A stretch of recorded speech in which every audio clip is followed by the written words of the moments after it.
Depuis maintenant de nombreux mois, Éric Zemmour est dans toutes les bouches et tous les esprits.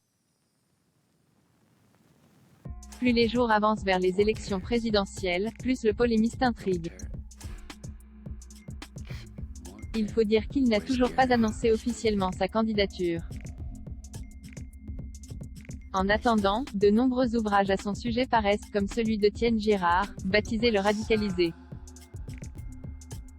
Dans son ouvrage, le journaliste retrace notamment la rencontre entre Sarah Knafo, sa très proche conseillère et qui a l'habitude de l'appeler par un petit surnom. Ils se connaissent depuis 2007.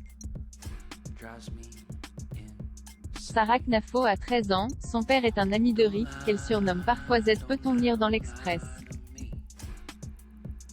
Entre les deux, 35 ans.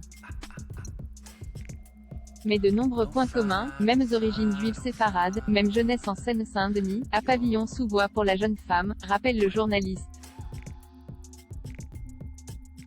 Éric Zemmour ne cessera d'encourager la jeune femme notamment lorsqu'elle ratera par 2 fois le concours de l'ENA. Tu ne vas pas faire ta crise d'adolescence maintenant. Désormais, elle est l'une des plus proches conseillères du polémiste. Ils forment un parfait binôme, a récemment résumé Paul-Marie Couteau, ex-député européen.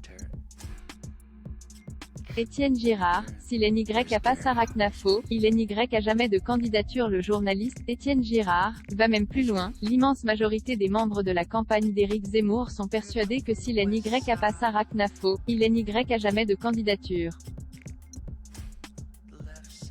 Diplômée de l'ENA, celle qui est âgée de 28 ans, a quitté son poste à la Cour des comptes pour se consacrer au projet d'Éric Zemmour.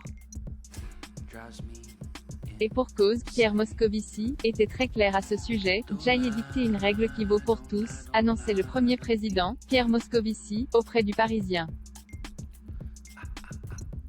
Dès lors qu'un membre de la Cour des comptes aura une fonction ostensible, visible ou officielle dans une campagne, il doit demander sa mise en disponibilité, avait-il confié aux Parisiens.